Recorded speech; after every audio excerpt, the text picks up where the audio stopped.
nós compartilhamos a palavra restaurando os soldados feridos. E pela graça de Deus, nós vimos centenas e centenas de pessoas sendo curadas, realmente chorando na presença de Deus, soldados que estavam feridos, que foram restaurados. Foi muito, muito lindo. O tema da mensagem de hoje é como se fosse uma continuação, né? Fui curado, e agora? E agora? O que eu devo fazer? Eu fui curado, o que eu devo fazer? E agora? Mateus capítulo 8 diz o seguinte: tendo Jesus chegado à casa de Pedro, viu a sogra de Pedro, acamada com febre. Mas Jesus tomou-a pela mão e a febre a deixou.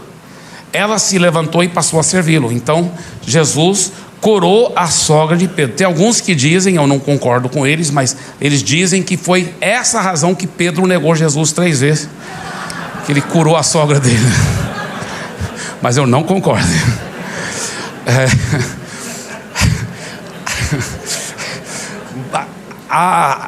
Interessante, porque os 4 evangelhos mostram facetas diferentes da vida, da morte e da ressurreição de Jesus.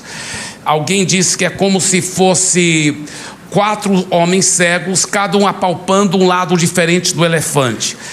Todos estão falando a verdade, mas parecem histórias um pouco diferentes. E para você ter a história completa, tem que ouvir todos os 4 para realmente saber como é o elefante. Assim também os evangelhos.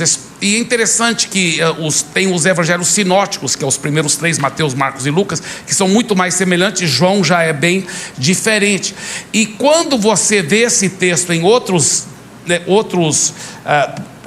autores dos evangelhos, você vê outras facetas. Deixa eu deixar bem claro, eu creio de todo o meu coração que é inerrante, é infalível, é a palavra santa de Deus, porém ele não sobrepõe a personalidade e alguns conhecimentos do autor, totalmente inspirado pelo Espírito Santo, mas ainda Deus deixa vir à tona algumas coisas sobre o autor. Por exemplo, esse mesmo texto em Lucas, olha só, outro evangelho sinótico, deixando a sinagoga, Jesus foi para a casa de Simão. A sogra de Simão, que era Pedro, né, estava doente, com febre muito alta. Só o Lucas, dos 3 evangelhos sinóticos, que fala que a febre da sogra de Pedro estava muito alta. Por quê? Porque Lucas era um médico, e naquela época tinha um discernimento já muito claro, igual hoje em dia tem também, que se a febre for não tão alta, às vezes é mais passageiro, mas tem algumas doenças bem mais graves com a febre muito alta, e o Lucas, sendo médico, ressalta isso. Nós vemos esse mesmo texto em Marcos também, outro evangelho sinótico. A sogra de Simão estava de cama, com febre, e logo deram essa notícia a Jesus. Agora, isso aqui é interessante, porque Marcos era discípulo do apóstolo Pedro, e muitos até creem que o evangelho de São Marcos realmente é o relato de Pedro, que Marcos transcreveu, inspirado pelo Espírito Santo. Então Pedro estava lá presente, porque era a própria sogra dele que estava sendo curada. Então ele viu os detalhes acontecendo na hora. E olha, Pedro ressalta algo que os outros não ressaltam. Ele diz: então, aproximando-se Jesus, pegou na mão dela e fez com que ela se levantasse. Jesus se aproxima, e nós vimos isso acontecer no final de semana passado. Tantos soldados feridos sendo curados, porque Jesus se aproximou através da palavra, trouxe cura, trouxe restauração. Foi lindo. E o que ele fez? A Bíblia faz que ele fez ela se levantar, ela cooperou com ele.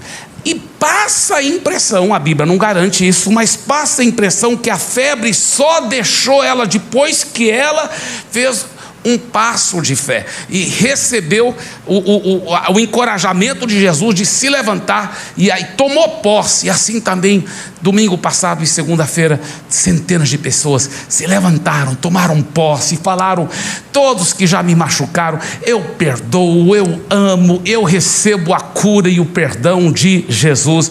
Foi fenomenal. Olha a oração de Pai Nosso, Mateus 6:12 em diante: perdoe as nossas ofensas, como também nós perdoamos as pessoas que nos ofendem. Nós perdoamos, Senhor, todo e qualquer líder tóxico que talvez me machucou, me feriu, houve abuso de autoridade, eu não tenho que necessariamente continuar debaixo de uma cobertura abusiva, tóxica. Porém, eu preciso sim, se eu quiser o melhor de Deus, liberar perdão, porque eu não posso deixar os erros de outra pessoa me manter fora da mais perfeita vontade de Deus para a minha vida, do destino divino de Deus para a minha vida. Então, depois ele fala sobre perdoando as nossas ofensas, assim como nós também liberamos o perdão às pessoas. Olha o próximo versículo: e não nos deixes cair em tentação, mas livra-nos do mal. Aqui aplica para todo tipo de pecado, mas eu especificamente vejo aqui, no nosso contexto de hoje, não cair na tentação de o quê? Da falta de perdão de novo, da amargura de novo, porque Jesus acabou de me levantar, estou curado, estou restaurado, sou um soldado ferido que agora fui curado, restaurado. Não me deixe cair de novo em amargura, não me deixe cair de novo em sentimentos ruins, de falta de perdão, não me deixe cair nesse pecado, livra-me do mal. Então por isso que eu digo, primeiro, número 1, para quem já foi curado, e agora, número 1, mantenha um coração cheio de amor e perdão. Mantenha esse coração assim, cheio de amor e perdão. Veja o texto em 1 Pedro capítulo 4, ele fala: o fim de todas as coisas está próximo, portanto sejam criteriosos e sóbrios para poderem orar. O Pedro aqui, inspirado pelo Espírito Santo, ele fala algo muito interessante. Ele fala: olha, você tem que se vigiar da forma que você está espiritualmente para poder orar. E isso é como se fosse uma continuação, porque poucos versículos antes, no capítulo 3, versículo 7, ele fala para os maridos: maridos, quando você não trata a sua esposa com carinho, com honra, você vai impedir as suas orações, elas não vão ser respondidas, as suas orações vão ser impedidas por causa da sua falta de amor, sua falta de carinho e honra para com sua esposa. Isso me faz lembrar não só de Efésios 5, onde o apóstolo Paulo, pelo Espírito Santo, fala que é para os maridos amar a esposa como Cristo amou a igreja, mas também Colossenses 3, onde ele diz que não é só para amar a esposa, mas nunca tratar a esposa com amargura. Por quê?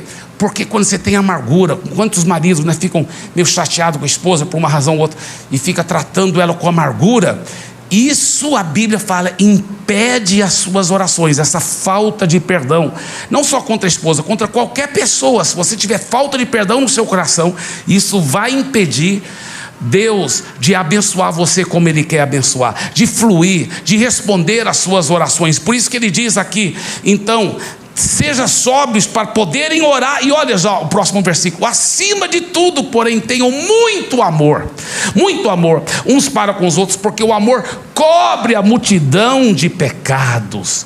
Outra tradução fala: o amor perdoa a multidão de pecados. Agora, depois dele falar tanto sobre mantendo o coração livre da amargura, cheio de amor e perdão, olha o próximo versículo: sejam mutuamente hospitaleiros sem murmuração, sirvam uns aos outros. Então, a próxima coisa que ele fala, mantendo o coração cheio de amor e perdão, sem amargura, agora foi curado, mantenha esse perdão, mantenha esse amor, e agora comece a servir os outros, e foi isso que a sogra de Pedro fez. Veja esses versículos, versículo aqui de Mateus: Jesus tomou ela pela mão, a febre a deixou. O que ela fez? Imediatamente ela se levantou e o quê? Passou a servir Jesus, servi-lo. Ela foi curada e já começou a servir a Jesus. E olha o outro versículo do Evangelho sinótico de Marcos. Ele diz o seguinte: Jesus pegou ela pela mão, fez com que ela se levantasse, a febre deixou e ela passou a servi-los. Aí já está plural. Marcos já acrescenta algo: além dela servir Jesus, ela serviu todos os discípulos de Jesus, todos os outros. E isso nos leva para esse passo aqui. Então, seja proativo em servir a Jesus e a todos. Fui curado e agora mantenha amor e perdão. Agora também seja proativo em servir a Jesus e a todos. Isso é um princípio muito básico da fé cristã. Todo cristão verdadeiramente convertido deve entender que isso não é uma opção. Eu posso não precisar de ser cristão. Eu não preciso seguir Jesus se eu não quiser. Deus não vai te forçar a fazer isso. Mas se você quiser ser um seguidor de Jesus, só tem um jeito: é tendo esse coração de servo. Porque ao contrário disso, é uma contradição de termos. É uma contradição de termos. É interessante, hoje em dia as pessoas têm o que em inglês a gente chama, entitlement mentality. É uma mentalidade de que tudo lhes é devido. O governo tem que fazer as coisas para mim, tudo de graça também. Os mais ricos têm que também repartir comigo. Todo mundo tem que dar para mim, todo mundo. Você já notou? As pessoas não têm essa mentalidade. Tem que, venha a mim o teu reino, né? E as pessoas têm essa mentalidade. Você ouviu falar daquele cara preguiçoso, o cara não trabalhava, ficava o dia todo jogando videogame e nas redes sociais. A esposa dele finalmente chegou para ele, estava deitado no sofá. Ela falou: amor, estou com muita vergonha. Ele falou: mas por que você está com vergonha? Ela falou: olha, o meu pai que paga o nosso aluguel, a minha mãe que traz sempre comida para cá, senão a gente estaria passando fome, a minha irmã que tem carro, ela que nos leva para cima ou para baixo, porque nós não temos carro. Amor, estou com muita vergonha da nossa situação. Ele disse: você devia ter muita vergonha mesmo. Você tem 2 irmãos, homens crescidos, e eles não fazem nada para nos ajudar. Tá mal a coisa, né? Mas tem gente que tem essa mentalidade mesmo, né? Esse sentimento de que tudo lhes é devido. E isso é um sentimento errado, é um princípio errado. E tem pessoas que pegam essa mesma mentalidade e levam para dentro da igreja. Não, todo mundo tem que me servir. O pastor não estava tão legal. Olha, segurando a placa para mim, está um pouco torta. Tem que sorrir mais também. Né? Enfim, a pessoa pensa que tudo é para servir elas. E isso não é a mentalidade correta de cristão. A mentalidade de cristão é que eu estou aqui para fazer igual a sogra de Pedro, que foi curada. Jesus me curou, agora eu quero servi-lo. Agora eu quero servir os discípulos dele. Eu quero amar, eu quero retribuir com a minha vida. A Bíblia fala que o amor de Cristo nos constrange, porque ele deu a vida dele por nós. Eu também quero dar a minha vida para ele. Agora, veja bem, final de semana passado, depois de um dos cultos, depois de orar muito com as pessoas e conversar, aí chegou um cara muito legal, um senhor bem jovem, mas assim, tão legal o jeito dele, e ele falou: Eibe, eu quero te falar que eu não conhecia Jesus, eu vim conhecer Jesus aqui, entregar minha vida a Jesus, minha vida mudou, estou seguindo Jesus agora, um bom tempo aqui, minha vida mudou e tudo. Ele falando, e tão testemunho tão legal, eu estava uau, conversando com ele, e já tinha passado muito tempo que o culto tinha terminado. Então a esposa dele chega ainda com o uniforme do Pasquias, ela estava trabalhando lá no Pasquias, e ela estava com o filhinho dele também, e eu vi isso, eu falei: uau, que lindo, foram salvos, transformados por Jesus, curados, e agora estão servindo, que coisa bonita. Eu estava falando com o pastor Ryan e a pastora Camila, que são os pastores dos adolescentes, o Difflin Start, e eles falando: olha, tantos pais, e eu mesmo também tenho ouvido, tantos pais tão gratos, nossos filhos adolescentes estão transformados, estão cheios de Jesus, e os pais chegando para o pastor Ryan, a pastora Camila: como que nós podemos servir, como que nós podemos ajudar o ministério dos adolescentes do Difflin Star? Que coisa forte, que coisa bonita o que Deus está fazendo. Eu creio que Deus quer que essa mentalidade esteja em todos nós. Inclusive, eu falo com muito carinho, em você. E eu quero hoje falar para você ainda nessa mensagem 5 razões porque você deve servir. Não é a pessoa ao seu lado, é você.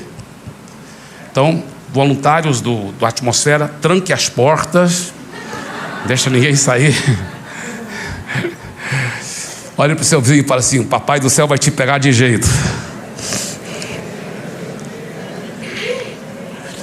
Primeira razão: fui criado para servir. Diga: fui criado para servir. Olha o que a Bíblia diz em Efésios, interessante, ele diz: Ele nos criou para que fizéssemos as boas obras. Mas não é qualquer boas obras, é as boas obras que Ele já havia preparado para nós. Olha que fenômeno. Você sabe, antes de você nascer, Deus já preparou boas obras específicas que Ele já planejou que é para você fazer. Isso é impressionante. Pastor, como descobrir essas boas obras que Ele preparou para mim? Uma das formas é você realmente cultivar intimidade com Ele, ouvir a voz dEle. Outra forma, sabe como é? É você ver o que te incomoda. Vamos supor, você chegou no estacionamento, te incomodou porque não tinha tantas pessoas ajudando lá com os carros. Talvez é porque Deus está te chamando para ser um voluntário, para ajudar lá. Ou talvez você foi levar o bebê lá para o berçário, pouca gente para cuidar de tantos bebês. Talvez é porque Deus está falando que é para você ser um dos voluntários em um dos cultos, para ajudar a cuidar dos bebês. Eu não sei qual é aquela área que te incomoda, aquela área que você viu, você percebeu aquela falha. Aquilo talvez foi o Espírito Santo te mostrando que essa é uma das boas obras que Deus já havia preparado antes de você nascer, para você servir, para você ajudar. Segunda razão porque todos nós devemos servir é porque eu fui salvo para servir. Eu fui salvo para servir.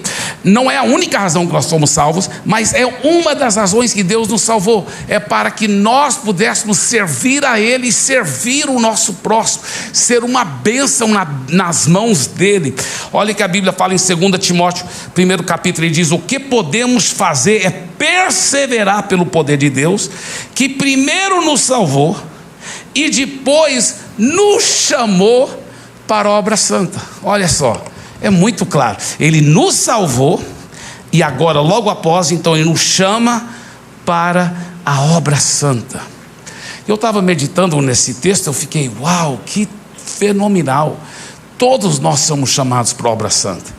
Alguém perguntou: a sua equipe pastoral é forte aí na parte de São Paulo? É forte, não são tantos, mas temos sim um bom grupo de pastores poderosos.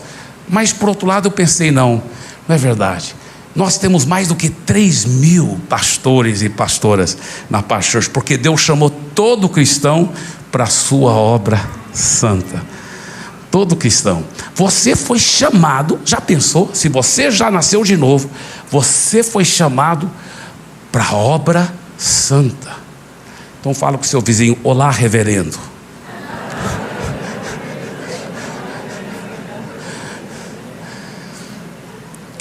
Terceira razão porque todos nós devemos servir: fui chamado por Deus para servir. Nós acabamos de ver que Ele nos chamou para a obra santa. Interessante que muitos cristãos falam que são cristãos, mas nem entendem o que é ser cristão. Porque olha, ser cristão é ter Jesus como Senhor da sua vida. Você sabe que nenhum lugar na Bíblia fala que se você aceitar Jesus, você vai ser salvo. Não está isso na Bíblia. O que a Bíblia diz é que para ser salvo, você deve, Romanos 10, versículo 9, ele fala: você deve, primeiro, crer que Deus ressuscitou Jesus dentre os mortos. Segundo, confessar com a boca, obviamente do coração, Jesus como seu Senhor. Aquela palavra lá está em letra maiúscula, porque no grego é uma palavra que é escrita assim, kurios, mas ela se pronuncia no grego kyrios. E essa palavra kyrios é a palavra que o escravo chamava para o seu dono. E a Bíblia fala que para você ser salvo, é você declarar do fundo do seu coração com a sua boca Jesus como seu Kyrios, o dono absoluto da sua vida. É o dono. Mas não, muitos cristãos pensam que o Senhor, eles estão salvos para o Senhor servir a eles. Não, você é salvo porque Ele quer ser o Senhor. Você não é Senhor dele. Então eu e você devemos servir a Ele, devemos ter a mentalidade de servir a Ele. Isso é tão básico, mas tantos cristãos não sabem disso, não sabem disso. Verdadeiramente, tem muitos cristãos autênticos, mas tem muitos que não são convertidos de verdade. Na realidade, pelo contrário, são narcisistas. O que é isso? É alguém que coloca o seu eu no centro de tudo, né? Os outros têm que me servir. Mas o cristianismo verdadeiro é uma vida de serviço a Deus e ao seu próximo. Quarta razão porque todos nós devemos servir é porque eu fui agraciado com um ou mais dons para servir. Você sabia disso? Quando você nasceu, Deus te deu vários talentos. E quando você nasceu de novo, Deus te deu um ou mais dons espirituais, sobrenaturais, para poder servir. A Bíblia fala isso em preto e branco. Olha só, Deus concedeu um dom, pelo menos um dom ou mais, a cada um, e vocês devem usá-lo para servir uns aos outros. A Bíblia não podia ser mais clara do que isso. Todos nós temos dons diferentes, talentos diferentes, e nenhum é menos importante do que o outro. Quando a pessoa, muitas vezes, nós temos essa mentalidade na igreja, né? Que quem prega é mais importante, quem está cantando aqui é mais importante. Isso não é, isso é mentira. Muito pelo contrário, nós somos membros do corpo de Cristo. Jesus é a cabeça. Agora, não tem nenhuma parte do meu corpo que não é importante. Eu não quero cortar fora nenhuma parte do meu corpo. Todos os membros são importantes. Veja bem, você imagina com 8 cultos de celebração, a loucura de trabalho de tantas pessoas que precisam para organizar, para manter tudo limpo, tudo legal, tudo funcionando, no louvor, na adoração, em tudo. Imagina os que vão ajeitar o som, a música, as luzes. É muita gente. Nenhum é mais importante do que o outro, porque todos estão numa conspiração santa de ver vidas sendo eternamente transformadas por Jesus. Então todos são extremamente importantes, todos são completamente importantes. E tem muitos, eu falo com muito carinho, muitos pastores que vão chegar no céu e vão ter uma surpresa bem desagradável, porque aqui na terra eles foram muito aplaudidos, porque eles que apareciam, mas por eles não serem fiéis, por eles não serem compromissados, eles vão ganhar galardão bem menos do que outros que foram bem fiéis, bem dedicados, tá? Tem uma história que eu conto, é só piada, porque não tem nada a ver, não é verdadeira, mas de um pastor que estava na fila lá do céu para receber o galardão, e na frente tinha um taxista muito doido lá, com camisa havaiana e óculos escuros, e o pastor falou pro cara: "Pô, nem sabia que você foi salvo, cara, você estava meio assim, meio frio." "Não, pastor, nunca deixei Jesus e tal." Aí o pastor pensa: "Ih, rapaz, o galardão dele vai ser michuru." O cara não ganhou uma coroa de ouro fenomenal. O pastor falou: "Poxa, então imagina a minha, imagina o meu galardão, né?"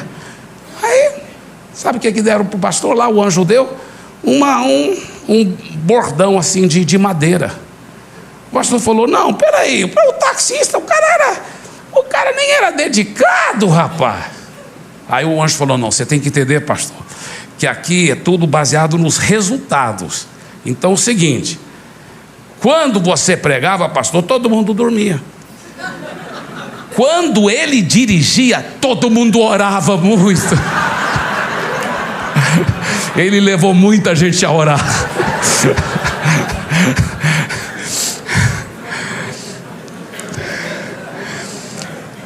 Mas falando sério, se vamos supor que num domingo, nos 8 cultos de celebração, domingo e segunda, converte o total de 100 pessoas em todos os cultos. Amém? Agora, vamos supor que eu não fui tão fiel, eu talvez não obedeci a Deus, eu não orei o tanto que eu deveria ter orado, enfim, eu não obedeci tudo. Mesmo que converteu aqueles 100, meu galardão talvez não vai ser para 100 pessoas lá no céu. Mas vamos supor que tem uma irmã preciosa que está lá ajudando lá no Pasquides, agora, nesse momento, investindo a vida dela, amando aquelas crianças, e ela está sendo fiel, ela faz tudo o que Deus está mandando. Ela vai ganhar o galardão por 100. Ela vai ganhar o maior galardão do que eu. Isso é um fato. O taxista não, aquilo era só brincadeira, mas a irmã sim. Não, mas seriamente, isso é verdade. É verdade quando você é fiel em usar os dons que Deus te deu. O que Deus te deu? O que é que você sente que você vai poder ajudar? Quais são os seus talentos? Quais são as áreas que você vai poder servir o reino de Deus? Isso é tão precioso e tão importante. Continuando aqui então, tem muitas coisas que eu poderia falar, mas deixa eu só dar um alerta aqui para os jovens, viu? Jovem, você está pensando, né, se você é solteiro, você está procurando alguém para casar, amém? Deus tem a sua princesa preparando aí, Deus tem seu príncipe, né? Você está pensando, então veja quem está servindo. Veja quem está servindo. Veja quem é uma pessoa que está servindo, que está ajudando, que está envolvida, que está dando a sua vida para ajudar outras pessoas. Porque olha, se ele não está servindo outras pessoas, servindo o reino de Deus, servindo na casa de Deus, dificilmente vai servir na sua casa. É igual meu amigo pastor José Gonçalves diz: quem não serve, não serve. Né? Então, rapaz, moça, lembre-se disso. Isso é muito importante. Muito importante. Quando Jesus veio aqui, bem, deixa eu só ir para o quinto já. Olha só, a quinta razão porque nós todos devemos servir. Fui desafiado pelo próprio Jesus a servir com o coração dele. Isso é impressionante. O próprio Senhor Jesus, ele me desafia a servir com atitude, com o coração dele. Mateus 20 diz assim: entre vocês, porém, será diferente. Quem quiser ser o líder entre vocês, que seja servo, e quem quiser ser o primeiro entre vocês, que se torne escravo, pois nem mesmo o Filho do Homem veio para ser servido, mas para servir e dar a sua vida em resgate por muitos. Uau! Quando Jesus deixou a sua glória e veio aqui para a terra, ele não chegou aqui e falou assim: gente, eu sou o próprio Deus encarnado, me adorem. Não, ele veio já com outra atitude. Ele veio assim, desse jeito aqui, olha, com a toalha na mão, com a bacia na mão, para servir, para dar a sua vida, para ajudar. E ele diz: eu quero que, se você for meu filho, se você for meu seguidor, eu quero que você me siga no serviço. Ele diz: eu quero que você seja assim. Seja assim. Jesus estava servindo, curando, ajudando as viúvas, morrendo por nós. Ah, pastor, mas eu estou muito ocupado. Você sabe, minha agenda é muito cheia.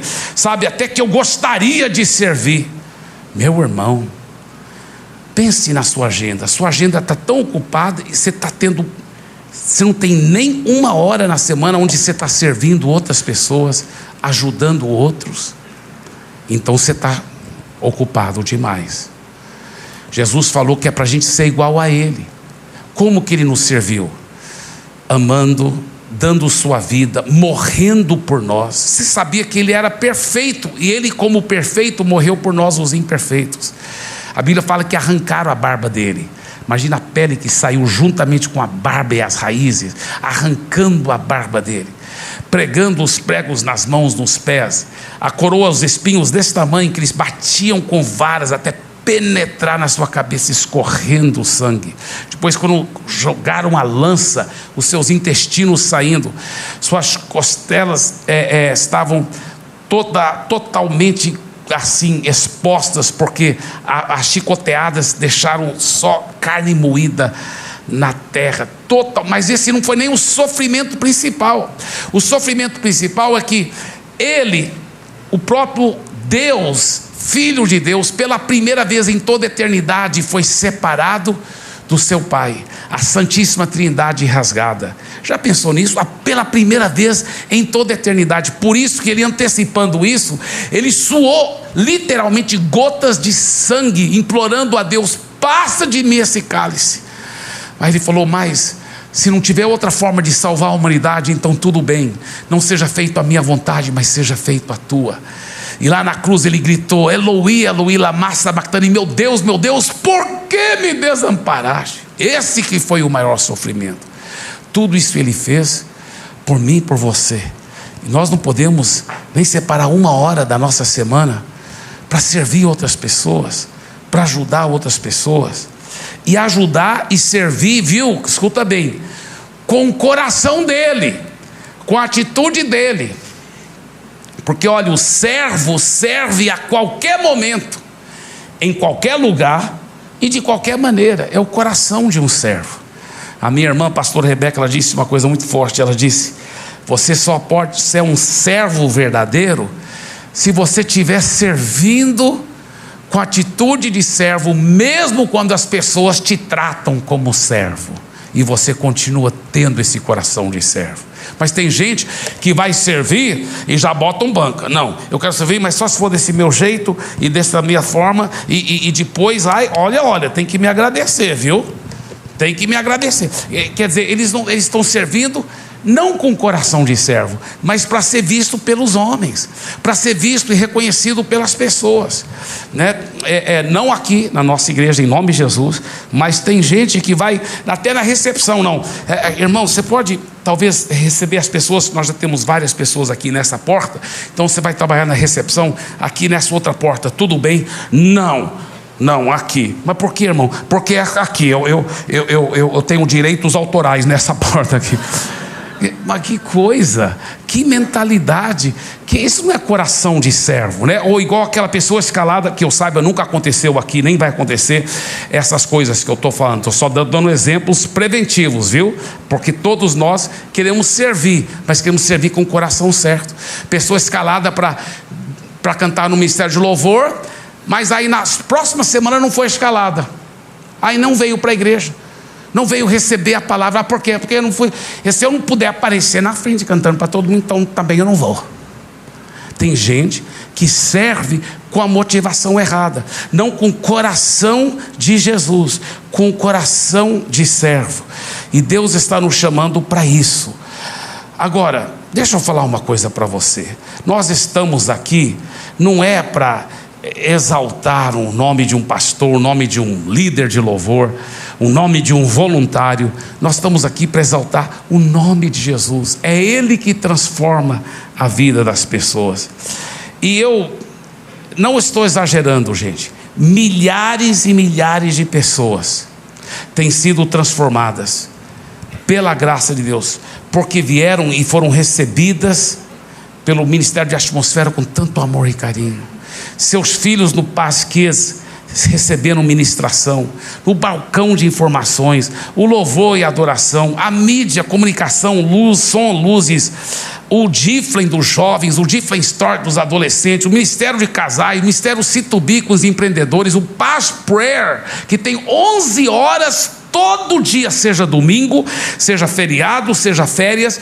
Todo santo dia do ano, 365 dias por ano, tem 11 salas de oração, pessoas orando, voluntários que estão lá orando, comprando abrigo. Você pode entrar, e qualquer um pode entrar nessa sala de oração, pedir oração, e eles oram, eles compram abrigo, eles ficam orando, muitos até jejuando pelas respostas de orações das pessoas que entram lá, do mundo todo. Tem gente agora, até de outros países, que entram nessas salas de oração da Paz Prayer aqui de São Paulo, 11 horas todo dia. É uma coisa fabulosa. Se eu fosse contar o que o Amor em Ação está fazendo, estou pedindo para eles fazerem mais vídeos, porque eu quero que vocês saibam, é lindo o que o Amor em Ação está fazendo.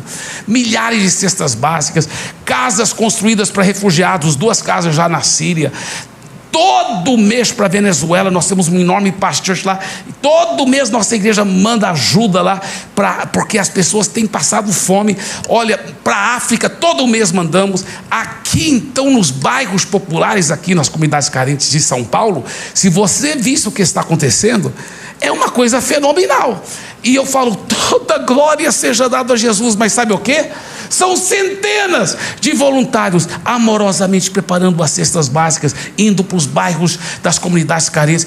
Eu fico impressionado, tantos aqui servindo. E nos life groups então, você sabia que nós já temos 278 life groups? Agora cada life group tem pelo menos 3 voluntários, um líder e 2 auxiliares, ajudando a pastorear e cuidar das pessoas. Isso fala de mais do que 780 voluntários só nos life group, 780 voluntários amando, pastoreando, ligando, dizendo: irmão, você está tudo bem, discipulando, trazendo o lanche, cuidando. Meu irmão, só nos life groups mais do que 780 voluntários servindo. Isso me emociona. Dê para Jesus uma forte salva de palmas. Yes! Uau!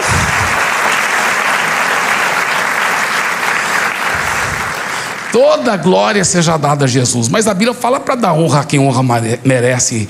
Tudo isso é por causa dos voluntários. Agora, deixa eu falar uma coisa para você. Ao servir, você está impactando vidas para a eternidade. Ao servir, você está impactando vidas para a eternidade. Eu estou com tanto orgulho aqui, orgulho santo, que meus 2 filhos estão bem aqui, nos 2 lados da minha esposa, né? 2 meninos tão bonitos, glória a Deus, que puxaram a mãe, e são lindos demais. E o meu filho dele está fazendo um mestrado em teologia, o Daniel está fazendo administração, todos os 2 apaixonados por Jesus, estão de férias agora dos Estados Unidos. Mas eu estava pensando, né, porque eu amo falar de teologia, né, com eles, e a gente conversa. Eu tive o privilégio de formar também de uma faculdade teológica muito respeitada nos Estados Unidos, hoje conhecido como Columbia International University. Os caras eram top, professores assim, fenomenais. Cada professor, cada doutor, e caras que amavam a Jesus e conheciam bem a Bíblia. Só para você ter uma ideia, um dos meus professores, quando ele ia pregar, ele não levava a Bíblia em inglês. Ele não levava a Bíblia, ele pregava em inglês, obviamente, mas não levava a Bíblia, ele levava o Novo Testamento grego. E ele lia em grego com os olhos e traduzia rapidamente na mente, e saía em português aqui. Ele traduzia enquanto ele estava lendo. Eu falei? Em português não, em inglês. Ele lia em grego e saía em inglês, ele pregando em inglês. Eu estou falando de professores ultra mega top. Mas sabe uma coisa? Eu não lembro o nome. Agora, depois de muitos anos, eu não lembro o nome da maioria daqueles professores. Não lembro o nome deles. Mas eu lembro o nome da Dona Conceição. Eu nunca poderei esquecer o nome da Dona Conceição. Eu morava no interior de Goiás, e ela era minha professora do Paz Kids, e ela investia na minha vida. Ela era uma voluntária servindo. Ela veio de uma família muito pobre, ela era muito simples, muito humilde, mas ela amava nós crianças. Ela investia em nós. Ela falava: vocês vão ser muito usados por Deus. Ela investiu a vida dela. Ano após ano, eu lembro da Dona Conceição, 7, 8 anos de idade. Lá estava eu, menino, você pode imaginar, bonitinho demais. E ela investindo na minha vida, ela me amando. Ela falava: Eibe, você vai ser um grande homem de Deus. Eu lembro da Dona Conceição. Depois que eu cresci, ainda estava na classe da escola dominical dela. E ela falou: criança, nós vamos fazer um culto na praça. Olha a loucura. Ela foi lá com as crianças fazer culto na praça. Chegou lá, ela falou assim, eu tinha 9 anos de idade. Ela falou: Eibe, você que vai pregar. Eu? Yes, você vai ser um homem de Deus. Glória a Deus. Glória a Deus pela Dona Conceição. Mostra aquela frase de novo. Ao servir, você está impactando vidas para a eternidade. Você está impactando vidas para a eternidade. Ao servir também, você está abrindo corações para receberem a salvação eterna. A salvação eterna. Eu já vi muitos falar assim: não, eu quero aprofundar, pastor, eu quero um discipulado profundo, quero um seminário teológico, eu quero estudar muito a palavra. Mas por que você quer estudar? Porque eu quero crescer espiritualmente. Querido, você não cresce só espiritualmente estudando. Senão, eu poderia ter grandes músculos se eu só lesse os livros de fazer exercício. Só tem um jeito de eu ter grandes músculos: eu crescer vai ser arregaçando a manga, não é mesmo?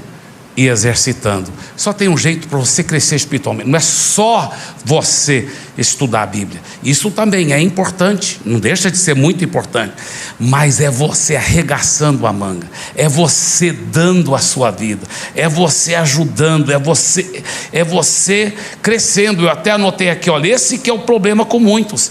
Querem ser saudáveis espiritualmente, sem arregaçar as mangas e serem iguais a Jesus, servindo o próximo e dando a sua vida para o próximo. Jesus disse em Mateus: quem quiser ser o primeiro entre vocês, que se torne escravo, pois nem mesmo o Filho do Homem veio para ser servido, mas para servir e dar a sua vida por muitos.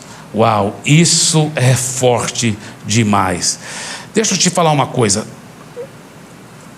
Se você está pensando que eu estou pregando essa mensagem porque hoje é o domingo do voluntariado. Lá fora tem vários stands sobre os diversos ministérios. Mas se você está pensando, o pastor Eibe está pregando isso só porque hoje é o domingo do voluntariado, para mais e mais pessoas servir na igreja, essa é a razão que ele está pregando isso. Eu falo com muito carinho, você está redondamente enganado. Não é essa a razão principal. A razão principal, porque eu quero ser usado por Deus, pela graça de Deus, de ajudar você a mergulhar numa vida de serviço, dentro da igreja sim, mas fora da igreja também, em todas as áreas da sua vida. Quando você tem essa mentalidade de servo, tudo muda na sua vida, tudo. Por exemplo, se o seu casamento não está indo muito bem, sem brincadeira, eu posso te economizar milhares de reais de terapia. É verdade. Até o terapeuta vai concordar comigo. Sabe o que você faz? Chega na sua casa, olha bem nos olhos de sua esposa e fala assim: amor, como posso lhe servir? Uau! Ela vai desmaiar, claro. Depois você fica lá abanando. Depois que ela acordar, você vai ver que a sua vida muda, seu casamento muda. Quando todos têm esse coração de servir o marido e a esposa, todos, muda. Minha vida espiritual parece que não está bem. Eu vou te falar uma oração, que isso é um fato, uma oração com garantia imediata de resposta. Você quer saber qual é uma oração? Que você fazendo essa oração, é garantido que imediatamente os céus vão responder. Sabe qual oração? Deus, o que posso fazer para o Senhor hoje? Uau! Imagina como Deus sente. Pô, cara, o dia todo mundo só fica me pedindo. Agora vem um cara e fala assim: o que eu posso fazer para o Senhor? Peraí, anjos, cala a boca, deixa eu ouvir o cara aqui. Fala de novo. Que coisa top! O que eu posso fazer para o Senhor hoje? É uma garantia imediata de resposta. Na hora, o Espírito Santo vai falar no seu coração. Você está querendo saber mesmo como me servir? Vai ajudar aquele seu vizinho. Olha a tarefa difícil, olha o problema que está passando lá. Vai ajudar ele. Manda um WhatsApp para aquele seu tio que você estava de mal. Pede perdão para ele. Pede perdão. Vai, invista tempo na vida do seu filho agora. Quando você faz essa oração, de imediato Deus vai te falar. Quando você tem esse coração de servo, faz toda a diferença. Toda a diferença. E como eu sempre digo, esse é o maior segredo da felicidade. Você quer ver alguém triste? Alguém deprimido mesmo? Não estou falando que toda depressão é por causa disso, viu? Não estou falando isso. Tem, às vezes, até uma falta de uma química que faz a pessoa deprimida. Então, por favor, não me entendam mal. Mas você quer ver alguém que eu lhe garanto que ele vai estar triste e ele vai sempre ser deprimido? Eu vou lhe garantir, sempre. Sabe quem? É uma pessoa egoísta, que vive só para si. Ele sempre vai ser triste, insatisfeito. Você quer ver alguém que ama a vida e gosta de viver e vive cheio de alegria? É alguém que vive servindo a Jesus e o seu próximo. Esse é o segredo da verdadeira felicidade. E eu termino com esse ditado chinês. Olha só: Se você quiser alegria por 1 hora, tira uma soneca. Se você quiser alegria por 1 dia, vá pescar. Se você quiser alegria por 1 ano, seja herdeiro de uma fortuna. Mas se você quiser alegria por uma vida inteira, ajude alguém. Não é forte? Dê para Jesus uma forte salva de palmas.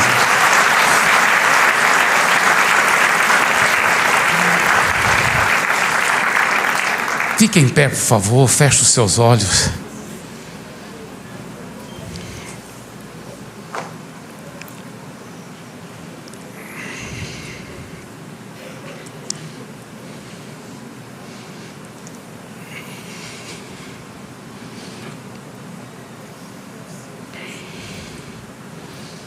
Antes de eu encerrar esse culto, eu quero fazer 2 orações. A primeira oração, eu creio que aplica para todos nós aqui. E a segunda oração é ainda a mais importante. A primeira oração é para todos nós termos um coração cada vez mais de servo. Mesmo você que já está servindo muito, parabéns, isso é fenomenal. Mas vamos nos mergulhar ainda mais nesse coração do nosso Senhor Jesus, porque certamente todos nós, eu com certeza, todos nós podemos servir mais, podemos ter um coração maior de servo. Então essa primeira oração, se você fala assim, eu me comprometo, sim, de mergulhar nesse coração de servo e na prática do serviço. Coloque a sua mão sobre o coração, repita essa oração, diga assim: Senhor Jesus, eu quero ter o seu coração, coração de servo, que dá a minha vida para os outros, para o Senhor, para a sua obra, para ver vidas sendo transformadas eternamente. Eu me consagro a Ti, em nome de Jesus.